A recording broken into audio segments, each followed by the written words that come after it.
স্বাগত নিউজ 24 দুপুর 12টার সংবাদে আপনাদের সঙ্গে আছি আমি তাসনিমা জান্নাত অর্থী। রূপগঞ্জের সজীব গ্রুপের সেজন ফুড কারখানা জুড়ে অনিয়ম অব্যবস্থাপনার বহু অভিযোগ। ফায়ার সার্ভিস বলছে নিয়ম মেনে যেমন তৈরি হয়নি ভবন, রাখা হয়নি পর্যাপ্ত অগ্নি নির্বাপন ব্যবস্থাও। দুর্ঘটনার সময় বের হওয়ার জন্য নেই কোনো সিঁড়ি। আগুন থেকে বেঁচে ফেরা শ্রমিকদের অভিযোগ, এর আগেও বেশ কয়েকবার আগুন লাগে কারখানায়, কিন্তু তারপরেও পর্যাপ্ত ব্যবস্থা রাখেনি কর্তৃপক্ষ। ঘটনাস্থল থেকে ফিরে বিস্তারিত প্লাবন রহমানের রিপোর্টে। নারায়ণগঞ্জের রূপগঞ্জে এই সেজান ফুড কারখানা যেন এক মৃত্যুপুরী। ভয়াবহ অগ্নিকাণ্ডে এখন পুরো 6 তলা ভবন যেন কঙ্কাল, কেড়ে নিয়েছে 52 শ্রমিকের জীবন। কিন্তু পুরো ভবন জুড়েই অনিয়মের ছড়াছড়ি। 6 তলা ভবনের আয়তন প্রায় 35,000 স্কয়ার ফুট। প্রত্যেক শিফটে কাজ করেন প্রায় 2,000 শ্রমিক, অথচ বের হওয়ার জন্য এমন সরু সিঁড়ি মাত্র 2টি। আগুন কিংবা কোনো দুর্ঘটনায় জরুরি বের হওয়ার জন্য নেই আর কোনো ব্যবস্থা, যে কারণে অগ্নিকাণ্ডের সময় আটকা পড়েন অনেকে। আগুনে পুড়ে ছাই 52 শ্রমিক। যারা প্রাণে বেঁচেছেন, ভবন থেকে বের হতে ছোটাছুটি করেছেন তারাও। আগুন ওই দিক দিয়ে লাগছে, তারপর আমরা স্যার ওই দিক দিয়ে আইছি, ওই দিক দিয়ে এদিক দিয়ে সিঁড়ি দেয়া দুমা বাড়িতে আছে, তারপর আমরা আবার ব্যাগ দিছি ওইদিকে সিঁড়ি দেয়া, পরে দেখি দুমা, পরে স্যার আমরা 20-25 জন দুমার ভিতর দিয়ে গেছি গা। অর্ধেক লোক হচ্ছে আপনার জানলা দিয়ে ওইখান থেকে লাফ দিয়ে কিছু বের হয়েছে, অর্ধেক লোক ওই অন্ধকারের মধ্যেই যারা মোটামুটি পরিচিত বা চিনে যে বের আনা সম্ভব, ওরা ওই দিক দিয়ে বের হয়ে গেছে। 24-25 জন লোক নামছি ফকলিফট দিয়ে, আর 7-8 জনের মতো প্রায় লাফ দিছে। এবারই প্রথম নয়, এর আগেও বেশ কয়েকবার ছোট ছোট অগ্নিকাণ্ডের ঘটনা ঘটেছে এই কারখানায়, কিন্তু টনক নড়েনি কর্তৃপক্ষের। ভবনে নেই অগ্নি নির্বাপনের নিজস্ব কোনো ব্যবস্থা।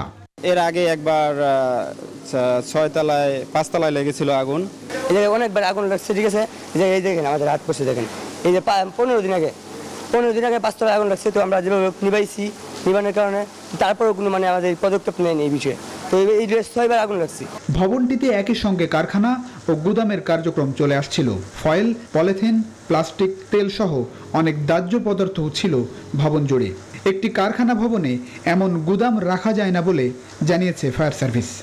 অগ্নি নিরাপত্তা সবল ছিল বলে বলা যাবে না, কারণ সেরকম তো আমরা রাইজার সিস্টেম বা এমার্জেন্সি এক্সিট সিস্টেম পর্যাপ্ত পরিমাণে দেখতে পাইনি। সিঁড়ি প্রয়োজনের তুলনায় কম ছিল অবশ্যই। তারা তো বিল্ডিং কোডের আওতায় আসলে পুরাতন ভবনগুলো তৈরি হয়নি। ভয়াবহ এই অগ্নিকাণ্ডের কারণ অনুসন্ধানে 3টি আলাদা তদন্ত কমিটি গঠন করা হয়েছে, যার মধ্যে 5 সদস্যের কমিটি গঠন করেছে ফায়ার সার্ভিস, যারা আগামী 7 কর্মদিবসের মধ্যে রিপোর্ট জমা দেবে। তবে আর যাই হোক, কোনো কিছুতে তো আর এসব ক্ষতচিহ্ন অসহায় শ্রমিকের জীবন ফিরিয়ে আনতে পারবে না। যে কোনো দুর্ঘটনায় এরকম একটি বিশাল কারখানা থেকে বের হওয়ার অন্যতম 2টি পথ, এরকম 2টি সরু সিঁড়ি। পাশাপাশি পুরো ভবন জুড়ে প্রত্যেক ফ্লোরে এরকম নেটের বেড়া আরও বেশি বিঘ্নিত করেছে শ্রমিকদের বের হওয়ার জায়গাটাই, বিঘ্নিত করেছে ফায়ার সার্ভিসের উদ্ধার কাজ তৎপরতায়ও। আর তাই এরকম কলকারখানায় শ্রমিকদের নিরাপদে কাজ করার বিষয়টি কোন কর্তৃপক্ষ দেখছে, কিংবা আর কত এরকম দুর্ঘটনা অপেক্ষা করছে সামনে, এসব প্রশ্নের উত্তর এখনও অজানা। প্লাবন রহমান, নিউজ 24, নারায়ণগঞ্জ। রূপগঞ্জের আগুনে পোড়া সেজান জুস কারখানায় দ্বিতীয় দিনের মতো উদ্ধার কাজ চালাচ্ছে ফায়ার সার্ভিস। সেখান থেকে এই মুহূর্তে আমাদের সাথে যুক্ত হচ্ছেন সহকর্মী মৌ খন্দকার। মৌ, কারখানা থেকে নতুন কোনো মৃতদেহ কি শনাক্ত করা গেছে কিনা?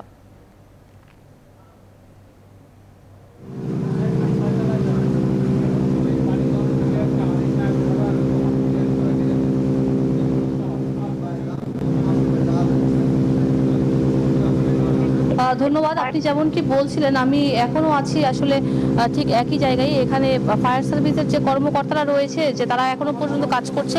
5 তলায় এবং 6 তলায় ফায়ার সার্ভিসের 2টি টিম রয়েছে এবং 10টি ইউনিট এখানে এখনো পর্যন্ত এখানে অবস্থান করছে। আর 2টি ইউনিট এখনো পর্যন্ত তারা উদ্ধারের কাজ করে যাচ্ছে।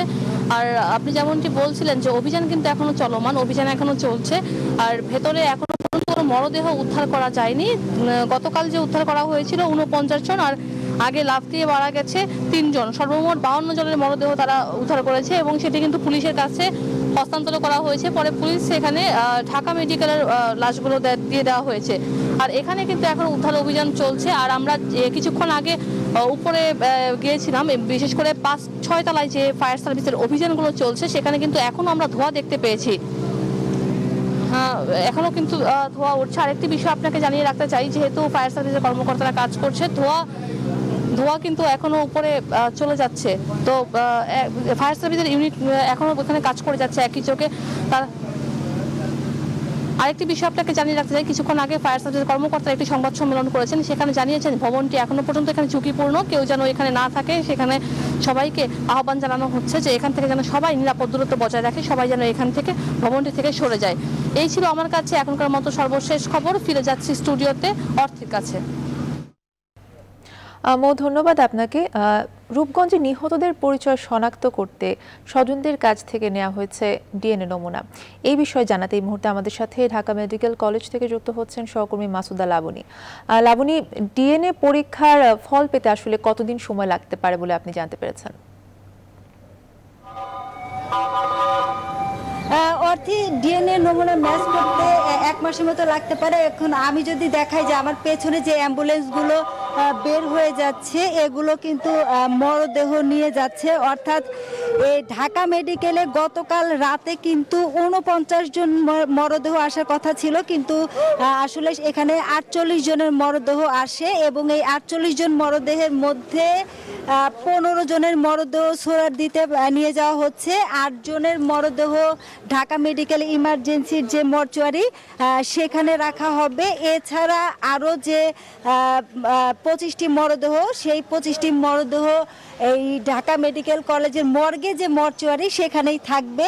আর এছাড়া কিন্তু পাশে যেখানে ডিএনএ নমুনা স্যাম্পল সংগ্রহ করা হচ্ছে, সেখানে কিন্তু 29টি মরদেহের বিপরীতে 40 জনের ডিএনএ নমুনা সংগ্রহ করা হয়েছে এবং এই প্রক্রিয়াটি চলছে এবং এটি চলবে। আরেকটি বিষয় জানিয়ে রাখি, সেটি হলো যে অনেকে স্বজনরাই কিন্তু দূর দূরান্তে থাকেন, তারা আসতে পারেননি, যার কারণে তারা যখনই আসবেন তখনই তাদের নমুনাগুলো নেওয়া হবে, নিয়ে রেখে দেওয়া হবে এবং এই মর্গে অর্থাৎ ডিএমসির এই মর্গে আরও 25টি মরদেহ আছে এবং এইগুলো এই মর্গেই থাকবে। পরবর্তীতে সকালবেলা কিন্তু আরও একটি মরদেহ এসেছে। অর্থাৎ ঢাকা মেডিকেলে আমরা প্রথমে যেটি জানতে পেরেছিলাম যে 52 জনের মরদেহ এসেছে, কিন্তু গতকালকে কিন্তু ঢাকা মেডিকেল 48 জনের মরদেহ আসে এবং আজকে সকালবেলা 1 জনের মরদেহ এসেছে। অর্থাৎ 49 জনের মরদেহ। আর 3 জন যে প্রথম দিন মারা গিয়েছিলেন তাদের মরদেহ এখানে আমরা প্রথমে পুলিশ প্রশাসনের পক্ষ থেকে জানতে পেরেছিলাম ঢাকা মেডিকেলে পাঠানো হয়েছে, কিন্তু এখানে কিন্তু সেই 3টি মরদেহ আসেনি। অর্থী লাবণী, অনেক ধন্যবাদ আপনাকে। আমাদের সাথে রূপগঞ্জের এই ঘটনাস্থল থেকে মো খন্দকার এবং ঢাকা মেডিকেল কলেজ হাসপাতাল থেকে জানাচ্ছিলেন সহকর্মী মাসুদা লাবণী। ঈদের বেতন পেলেই বাড়ি ফিরব, মা নাজমা বেগমের সাথে এটি ছিল 14 বছরের কিশোর নাজমুলের শেষ কথা। মায়ের সেই প্রতীক্ষা যেন আর কোনোদিনই শেষ হবে না। রূপগঞ্জে সেজান জুস ফ্যাক্টরির আগুন কেড়ে নিয়েছে নাজমুলের জীবন। কেবল নাজমুল নয়, এই আগুনে প্রাণ হারিয়েছেন কিশোরগঞ্জের বিভিন্ন উপজেলার 8 জন। তাদের বাড়িতে এখন চলছে শোকের মাতম। টিটু দাসের প্রতিবেদন, জানাচ্ছেন শাফিয়াস রাসনা।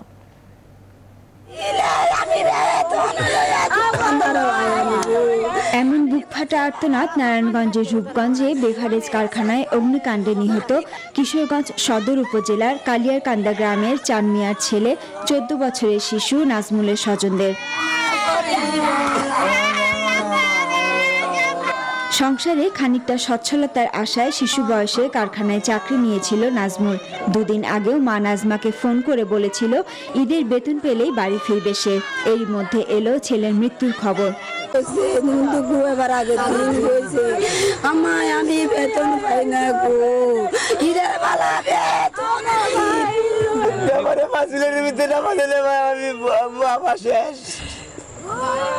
নাজমুলের মতে কিশোরগঞ্জের বিভিন্ন উপজেলায় নিহতদের বাড়িতে চলছে শোকের মাতম।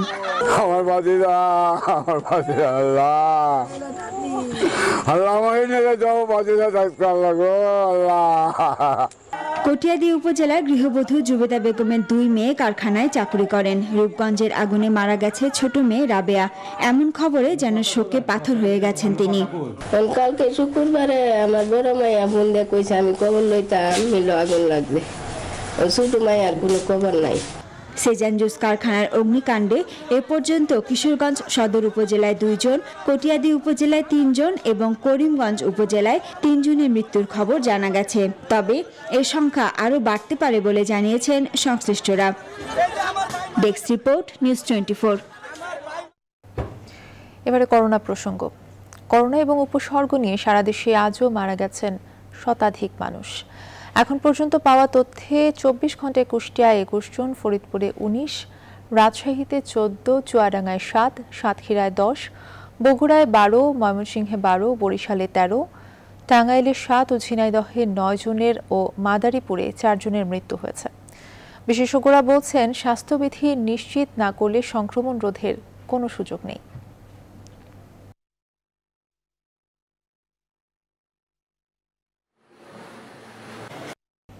এবারে লকডাউন প্রসঙ্গ। করোনা ভাইরাসের সংক্রমণ কমাতে সারা দেশে দ্বিতীয় সপ্তাহে চলছে কঠোর লকডাউন। তারপরেও কমছে না মৃত্যু, কমছে না সংক্রমণ। এ বিষয়ে আরো তথ্য জানাতে আমাদের সাথে রাজধানীর কারওয়ান বাজার থেকে যুক্ত হচ্ছেন সহকর্মী হাবিবুল ইসলাম। হাবিব, কঠোর লকডাউন চলছে এবং 10ম দিনের মতো লকডাউন চলছে। আপনি কারওয়ান বাজারে আছেন এই মুহূর্তে। বাজারে আসলে মানুষজন স্বাস্থ্যবিধি কতটা মেনে চলছেন?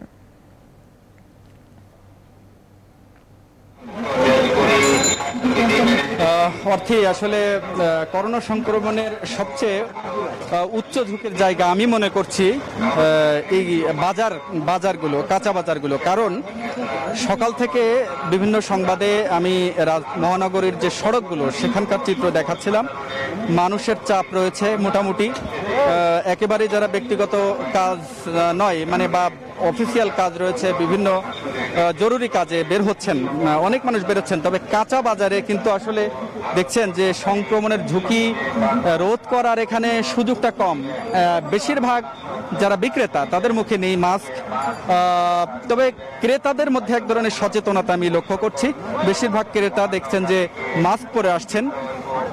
তবে বিক্রেতাদের এই অসচেতনতা আসলে কোনোভাবেই কোনো ক্রমেই তাদের বন্ধ করা যাচ্ছে না। আসলে ক্যামেরা দেখলেই তারা মুখে মাস্ক, গলায় ঝুলিয়ে রাখা মাস্কটি নাকে উঠিয়ে দেন। কিন্তু এই সমস্যা বা মানুষের এই অসচেতনতাটা কোনোভাবেই সচেতন করার কোনো উপায় দেখছি না। তবে আইন শৃঙ্খলা বাহিনী সোচ্চার রয়েছেন, তবে কাঁচা বাজারগুলোতে আমি তেমন কোনো টহল টিম দেখছি না। এখানে সার্বক্ষণিক মনিটরিং থাকার কথা, কারণ ঝুঁকির সবচেয়ে উল্লেখযোগ্য জায়গা। আপনি দেখছেন যে এখানে মানুষ কিভাবে মাস্ক পরা ছাড়া। আচ্ছা, আপনি মাস্ক পরছেন না কেন? আচ্ছা, উনি আসলে এ বিষয়ে কথা বলতে চাচ্ছিলেন না। আমি আরেকজনের সাথে একটু কথা বলতে চাই। মাস্ক গলায় ঝুলাই রাখছেন, মাস্ক পরছেন না কেন? মাস্ক তো পরবই, নাকি পরার জন্য তো রাখা হয়েছে এটা। এতে কি আপনার করোনা সংক্রমণ রোধ করা যাবে? আচ্ছা, করোনা সংক্রমণের কথা যদি বলেন তো একটু ক্যামেরাটা দিয়ে ঘুরান, বাজারটা একটু ঘুরান। আপনি পড়ছেন না কেন? আমি মাত্র আসলাম, মাস্ক আমার গলায় ছিল। এভাবে আসলে অযৌক্তিক খোঁড়া যুক্তি দিয়ে অনেকেই কিন্তু মাস্ক খুলে রাখছেন, তাদের ভিতরে অসচেতনতা লক্ষ্য করা যাচ্ছে। তবে অনেকেই, বেশিরভাগই কিন্তু মাস্ক পরে বা সচেতনতার মধ্যে রয়েছেন। যদি এই পরিস্থিতি থেকে সবাই একটু সচেতন হয়, সংশ্লিষ্টরা বলছেন, তাহলে এই করোনা রোধ করা সম্ভব। তো এই ছিল মোটামুটি রাজধানীর সার্বিক চিত্র অর্থে আমার কাছে। ধন্যবাদ হাবিব আপনাকে। আমাদের সাথে কারওয়ান বাজার থেকে লকডাউন পরিস্থিতি নিয়ে জানাচ্ছিলেন সহকর্মী হাবিবুল ইসলাম হাবিব। অবকাঠামোগত সকল সুবিধা, অপারেশন থিয়েটার, কর্মকর্তা কর্মচারীদের আবাসিক ভবন সবই রয়েছে, নেই শুধু চিকিৎসা সেবা। জনবল সংকট এবং বরাদ্দ না থাকায় বগুড়ায় 15 বছর আগে নির্মিত 20 শয্যার 3টি হাসপাতাল আজও চালু হয়নি। এ কারণে চিকিৎসা সেবা থেকে বঞ্চিত লাখো মানুষ। তবে হাসপাতালগুলোতে বহির্বিভাগ সেবা দেয়া হয় বলে জানিয়েছেন স্বাস্থ্য বিভাগ। পূর্ণাঙ্গরূপে দ্রুত হাসপাতাল চালুর দাবি জানিয়েছেন জনপ্রতিনিধি সহ এলাকাবাসী। বিস্তারিত রিপোর্টে। 2002 সালে বগুড়ার নন্দীগ্রামে 20 শয্যা বিশিষ্ট হাসপাতালের ভিত্তিপ্রস্তর স্থাপন করা হয়। নির্মাণ শেষে তড়িঘড়ি করে উদ্বোধন হয় 2006 সালে। 3.5 কোটি টাকা ব্যয়ে নির্মিত এই হাসপাতাল চালু হয়নি 15 বছরেও। একই সময়ে শিবগঞ্জের আলিয়ারহাট হাসপাতাল এবং সান্তাহারে 20 শয্যা বিশিষ্ট হাসপাতাল নির্মাণ কাজ শেষে উদ্বোধন করা হয়। নন্দীগ্রামের মতো এ দুটিও চালু হয়নি আজও। দীর্ঘ সময় পড়ে থেকে নষ্ট হয়েছে দরজা জানালা সহ আসবাবপত্র। অপারেশন থিয়েটার থাকলেও নেই কোনো যন্ত্রপাতি। স্টোর রুমে পড়ে নষ্ট হচ্ছে রোগীদের বেড সহ বিভিন্ন সামগ্রী। সান্তাহার ছাড়া অন্য দুটি হাসপাতালের কর্মকর্তা কর্মচারীদের জন্য তৈরি ভবনগুলোরও বেহাল দশা। বহির্বিভাগে আংশিক সেবা দেয়া হলেও হাসপাতালগুলোতে কোনো রোগী ভর্তি করা হয় না। গুরুতর অসুস্থ রোগীদের উপজেলা স্বাস্থ্য কমপ্লেক্সে অথবা বগুড়া সদরে পাঠানো হয়। রোগী কোনো ভর্তি করে না, এখান থেকে রোগী যেটা জটিল হয় সেটা শিবগঞ্জ লিয়ে দেওয়া লাগে, তারপরে সিলেমপুর লিয়ে দেওয়া লাগে। এই 15 বছর ধরে নাম দিয়ে চলতেছে যে আলেরাটা হাসপাতাল আছে, কিন্তু কোনো সেবাও নাই, কোনো কাজও নেই। বিপুল জনগোষ্ঠীর শিবগঞ্জ উপজেলার হাসপাতাল দ্রুত চালুর দাবি জানিয়েছেন জনপ্রতিনিধিরা।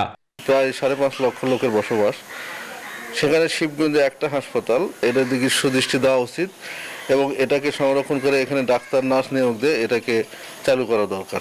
যদিও বগুড়ার সিভিল সার্জনের দাবি 3টি হাসপাতালেরই আংশিক সেবা চালু রয়েছে। পর্যাপ্ত অর্থ ও জনবল সংকটে পুরোপুরি চালু করা যাচ্ছে না। পূর্ণাঙ্গ রূপে চালু করার জন্য এটা যে জনবল প্রয়োজন, সেই জন্য আমরা চেষ্টা চালিয়ে যাচ্ছি। জনবল এবং বরাদ্দ যেটা আমরা বলি, জনবল এবং বরাদ্দের জন্য আমরা ঊর্ধ্বতন কর্তৃপক্ষের সঙ্গে চেষ্টা চালিয়ে যাচ্ছি। প্রায় 11 কোটি টাকা ব্যয়ে নির্মিত 3টি হাসপাতাল চালু করে লাখো মানুষের চিকিৎসা সেবা নিশ্চিত করতে প্রয়োজনীয় পদক্ষেপ নেবে সংশ্লিষ্ট কর্তৃপক্ষ, এমনটাই প্রত্যাশা বগুড়াবাসীর। Desk report, news 24। করোনার দ্বিতীয় ধাক্কায় চরম বিপাকে পড়েছেন দিনমজুর এবং শ্রমজীবী মানুষ। নগরের পথে পথে সহযোগিতার জন্য হাত পাচ্ছেন অনেক গরিব এবং নিম্ন আয়ের লোক। অর্থনীতি বিশ্লেষকরা বলছেন, চলতি বাজেটে ভাতা বাড়ানো হলেও যারা কর্মহীন এবং নতুন দরিদ্র হয়েছেন তাদের জন্য বিশেষ কোনো উদ্যোগ নেওয়া হয়নি। বিদ্যমান পরিস্থিতিতে বাজেটের থেকে বরাদ্দ থেকে বিশেষ কর্মসূচি নেওয়ার পরামর্শ দিয়েছেন বিশ্লেষকরা।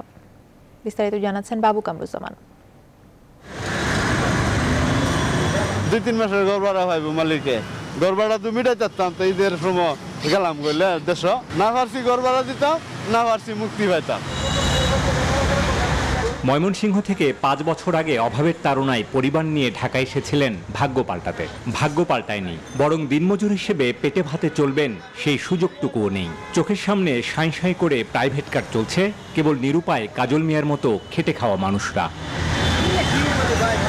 নতুন বাজারের এই লেবার মার্কেটে সকাল থেকে অনেকেই কিন্তু আসলে অপেক্ষা করে থাকেন একটি কাজ পাবার জন্য, যারা দিনমজুর হিসেবে কাজ করেন।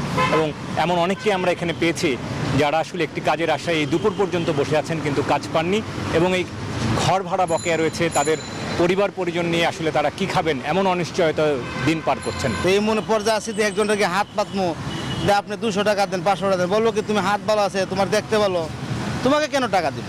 নগরের পথে পথে আবারও বাড়তে শুরু করেছে সাহায্যের হাত পাতা হতদরিদ্র মানুষের সংখ্যা। অনিশ্চিত আগামীর চোরাবালিতে দোদুল্যমান এসব দরিদ্র মানুষের জন্য দ্বিতীয় ধাপে নেওয়া হয়নি কোনো বিশেষ কর্মসূচিও। নতুন বাজেটেও সামাজিক নিরাপত্তা কর্মসূচিতে প্রকৃত হতদরিদ্রদের ভাগ মিলেছে সামান্যই। হিসাব বলছে চলতি বাজেটে সামাজিক সুরক্ষা বেষ্টনীতে খরচ ধরা হয়েছে 1,07,500 কোটি টাকার কিছু বেশি, যা জিডিপির 3.1%। যেখানে পেনশন, মুক্তিযোদ্ধা ভাতা, সঞ্চয়পত্রের সুদ বাদ দিলে প্রকৃত দরিদ্রদের জন্য থাকে জিডিপির 1%-এরও নিচে। নিরাপত্তা বেষ্টনী কার্যক্রম বাড়ানো হয়েছে, কিন্তু বাড়ানো হয়েছে কনভেনশনাল জায়গাগুলোতে, অর্থাৎ বয়স্ক ভাতা, মুক্তিযোদ্ধা ভাতা। কিন্তু যারা নতুন পুয়ার বা আমাদেরকে নিউ পুয়ার বলি, করোনার কারণে চাকরি হারিয়েছেন, লকডাউনের কারণে তারা কিন্তু আরো বেশি বিপর্যস্ত। বাজেটে বরাদ্দ থাকুক আর না থাকুক, এসব বিষয়ে কিন্তু বেশ বড় থোক বরাদ্দ রাখা হয়েছে এসব ইমার্জেন্সি মোকাবেলা করার জন্য। এখানে একটা বিষয় থাকে যে কিভাবে কাদের কাছে এটা পৌঁছানো হবে। করোনাকালে ঠিক কত মানুষ নতুন করে দরিদ্র হয়েছেন তা নিয়ে আছে নানা রকম হিসাব ও গবেষণা। তবে গবেষণা সংস্থা পিপিআরসির সবশেষ হিসাবে করোনাকালে নতুন করে দরিদ্র হয়েছেন প্রায় 2.5 কোটি লোক। সংক্রমণ বাড়ায় কঠোর বিধিনিষেধের সময়সীমা বাড়লেও নেওয়া হয়নি নিম্ন আয়ের মানুষের জন্য কোনো বিশেষ উদ্যোগ। সুনির্দিষ্টভাবে নতুন কোনো পরিকল্পনা যদি আপনি জানতে চান, এই মুহূর্তে বলতে পারছি না, তবে এই বিষয়টা আমার বিশ্বাস সরকারের নজরে আছে এবং এই মুহূর্তে প্রধান কাজ হচ্ছে রোগটাকে ঠেকানো। নগর দরিদ্রদের জন্য বস্তি ও নির্দিষ্ট এলাকা চিহ্নিত করে সরকারি সহযোগিতা পৌঁছাতে সমন্বিত পদক্ষেপ নেওয়ার কথা বলছেন বিশ্লেষকরা। বাবু কামরুজ্জামান, নিউজ 24, ঢাকা। সংবাদের সময় হলো একটি বিরতি, সঙ্গে থাকুন।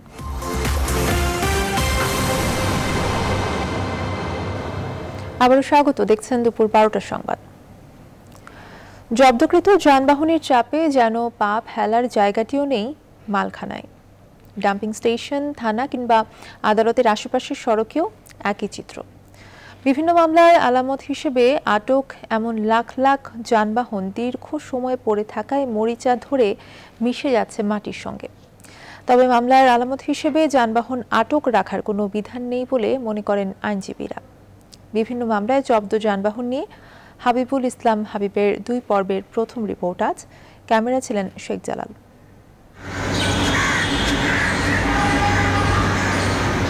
রাজধানীর শাহবাগ সংলগ্ন ডাম্পিং স্টেশন।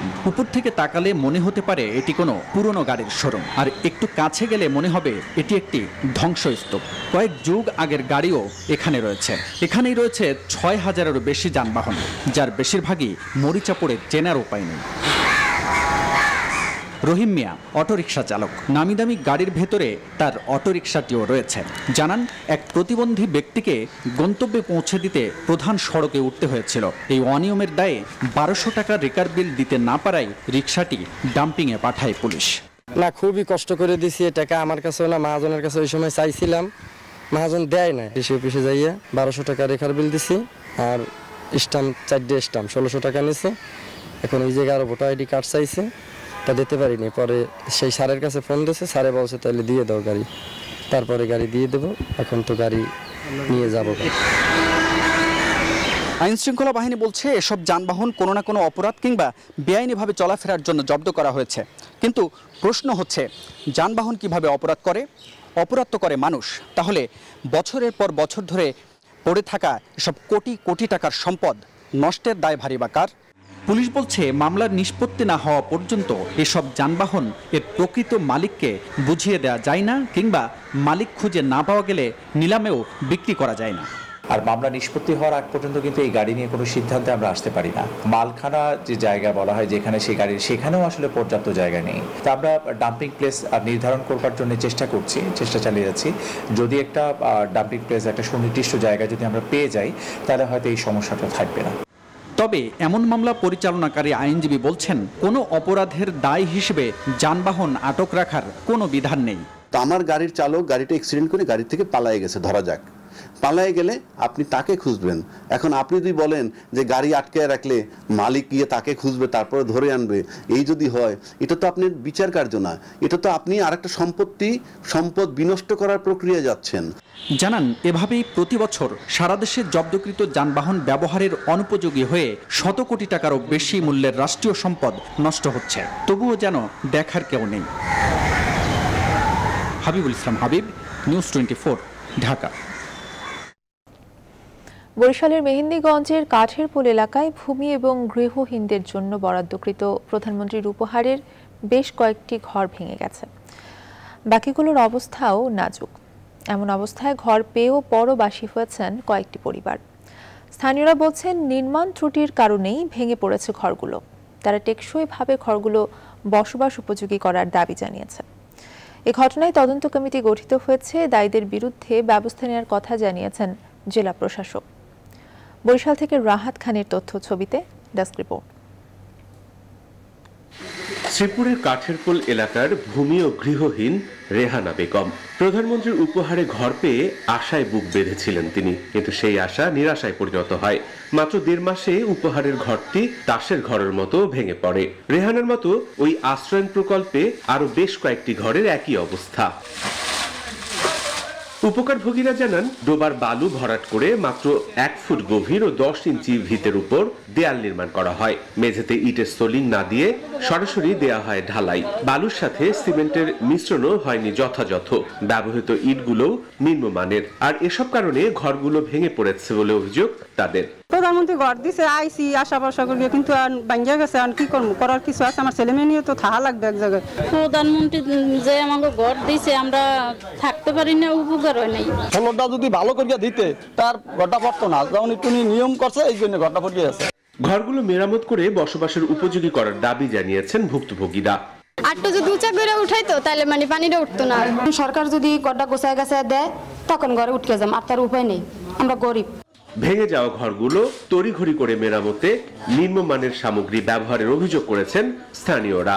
এই জায়গায় ঘরটা হয়েছে এটা একটা মানে অনেক নিচা জায়গা ছিল, বালু দিয়ে ভরছে, ভরার পর পুরো জায়গায় পানি ছিল না, হঠাৎ বন্যার পানিতে বালু লেগে গেছে, ঘরগুলো খুবই নিম্নমানের হয়েছে। সিমেন্ট কম, বালি কম, মনে করেন এবার এই জায়গা উঁচা করতে পারে না, ঠালা জায়গা থিয়ে দিছে, নদীতে ভাঙ্গিয়ে লেগে। জেলা প্রশাসক বলছেন এ ঘটনায় তদন্ত চলছে, কমিটির রিপোর্ট অনুসারে দায়ীদের বিরুদ্ধে যথাযথ ব্যবস্থা নেওয়া হবে। অতিরিক্ত বিভাগীয় কমিশনার স্যারের নেতৃত্বে একটি তদন্ত কমিটি করেছেন, তারা একটি তদন্ত প্রতিবেদন জমা দিবেন এবং এর ফলে যদি আমরা কাউকে দোষী সাব্যস্ত করেন তাহলে অবশ্যই তাকে শাস্তির আওতায় নিয়ে আসবে। শ্রীপুর ইউনিয়নের কাঠেরপোল এলাকার পাশাপাশি দুটি ক্লাস্টারে 40টি ঘর বরাদ্দ দেওয়া হয়েছে। এদের মধ্যে ভেঙে পড়েছে 4টি, ক্ষতিগ্রস্ত হয়েছে 16টি। 2 দফায় জেলার 10 উপজেলায় প্রধানমন্ত্রীর উপহারের ঘর পেয়েছেন 2174টি পরিবার। Desk report, news 24। বাগেরহাট জেলার পর এবার মহামারী করোনায় যশোরের সাধারণ মানুষের পাশে এগিয়ে আসলেন বাগেরহাট 2 আসনের তরুণ সাংসদ শেখ তন্ময়। শেখ তন্ময়ের ব্যক্তিগত উদ্যোগ এবং নিজস্ব অর্থায়নে প্রাথমিকভাবে 40টি অক্সিজেন সিলিন্ডার নিয়ে শেখ রাসেল অক্সিজেন ব্যাংক চালু হয়েছে। যশোর জেলা ছাত্রলীগ এই অক্সিজেন ব্যাংক পরিচালনা করবে। হটলাইনে কল করলেই করোনা আক্রান্ত রোগীদের কাছে পৌঁছে যাবে অক্সিজেন। 24 ঘন্টায় হটলাইন চালু থাকবে, যা বিনামূল্যে ব্যবহার করতে পারবে যশোরবাসী।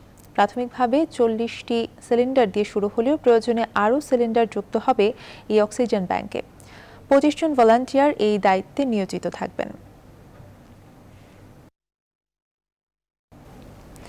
রাজধানীর উত্তর সিটির 33 নম্বর ওয়ার্ডের প্রায় প্রতিটি সড়কেরই বেহাল অবস্থা। সংস্কার না হওয়ায় সড়কগুলো চলাচলের অনুপযোগী হয়ে পড়েছে। ফলে ট্রাক, বাস, মিনিবাস সবই চলছে ঝুঁকি নিয়ে। এর নেতিবাচক প্রভাব পড়ছে স্থানীয় অর্থনীতিতে। তালুকদার বিপ্লবের প্রতিবেদনে থাকছে বিস্তারিত। ছোট বড় গর্ত আর মাঝে মাঝে মাটির বড় বড় স্তূপ, ঝুঁকি নিয়ে নানা দিকে কাত হয়ে চলছে বিভিন্ন যানবাহন। এই দৃশ্য বছিলা 40 ফিট সড়কের। স্থানীয়রা বলছে রাস্তায় ড্রেনেজ ব্যবস্থা নেই, সামান্য বৃষ্টিতে সড়কে জমে থাকে পানি, গর্তে জমে থাকা পানিতে শুরু হয় মশার সংসার। অনেক কষ্ট, এই এলাকা মানুষের একটার না, যে গাড়ি একটা চললে আপনার যে কোনো গাড়ি পাশ করে উল্টে দেখা একটু কাদা হয়, গাড়িটা নিয়ে গ্যারেজে যাওয়া ছাড়া দ্বিতীয় কোনো রাস্তা নাই, ধোয়া লাগবে। এই সড়ক ব্যবহারকারীদের অভিযোগ, উন্নয়নের কথা বলে সবাই আসে ভোটের সময়, নির্বাচন শেষে দেখার কেউ থাকে না। এই জায়গায় আইসি আজ 8 বছর ধরে, 8 বছরে এই দেখতে আছে। জনপ্রতিনিধিদের প্লাস হাউজিং পক্ষের 2 জনের অসহযোগিতা। অনেকগুলো হাউজিং এখানে, কিন্তু আসলে কেউ এই দায়ভার নিতেছে না।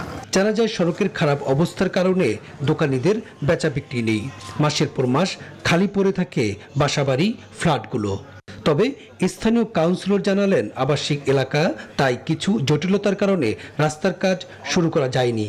তারা তো আমাদেরকে রাস্তাগুলো বুঝিয়ে দিচ্ছে না। যদি আমাদেরকে রাস্তাগুলো বুঝিয়ে না দেয় তাহলে তো আমরা তো এই রাস্তাগুলোতে কাজ করতে পারবো না। মেয়র মহোদয়ের সাথে এই ব্যাপারে আলাপ হয়েছিল, তো সে একটা কথাই বলেছে যে স্থানীয় যেসব রাস্তাগুলো আনডেভেলপ আছে সেই হাউজিং মালিকগুলোকে ডেকে তাদের সাথে কথা বলার জন্য। শুধু এই সড়কটি নয়, বছিলার প্রায় 70% রাস্তার অবস্থা এমনই। তালুকদার বিপ্লব, নিউজ 24, ঢাকা। বিনোদনের খবর জানিয়ে শেষ করছি এখনকার আয়োজন।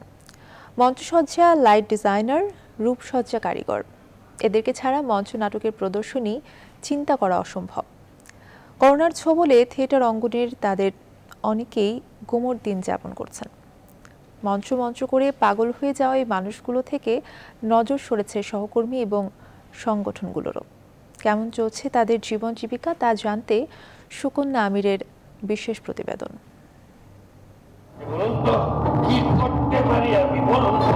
করোনার প্রকোপে সবচেয়ে বেশি ক্ষতিগ্রস্ত হচ্ছে সংস্কৃতি অঙ্গন। সংক্রমণ ঠেকাতে জারি করা বিধিনিষেধে পর্দা পড়েছে থিয়েটারের মঞ্চেও। যারা সচ্ছল তারা জীবন জীবিকা চালাতে পারলেও দোটানায় পড়েছেন মঞ্চের ব্যাকস্টেজ শিল্পীরা। অম্লান বিশ্বাস মঞ্চনাটকের লাইট ডিজাইনে কাজ করছেন প্রায় 25 বছর। সুখ সোহতে মার্কস, অভিশপ্ত আগস্ট সহ বেশ কয়েকটি নাটকের কাজ করার কথা ছিল তার, কিন্তু মহামারীতে বন্ধ রয়েছে নাটকগুলোর প্রদর্শনী। ফলে স্ক্রিপ্ট, কিউশিট মিলিয়ে এখন দিন পার করছেন তিনি। অন্যদিকে শুভাশিস দত্ত তন্ময় মঞ্চ নাটকের অভিনয় শিল্পীকে নানা চরিত্রে রূপদান করছেন ২৬ বছর ধরে। করোনায় থমকে গেছে তার জীবিকার পথও। পেশা পরিবর্তনের কথাও ভেবেছেন বার কয়েক।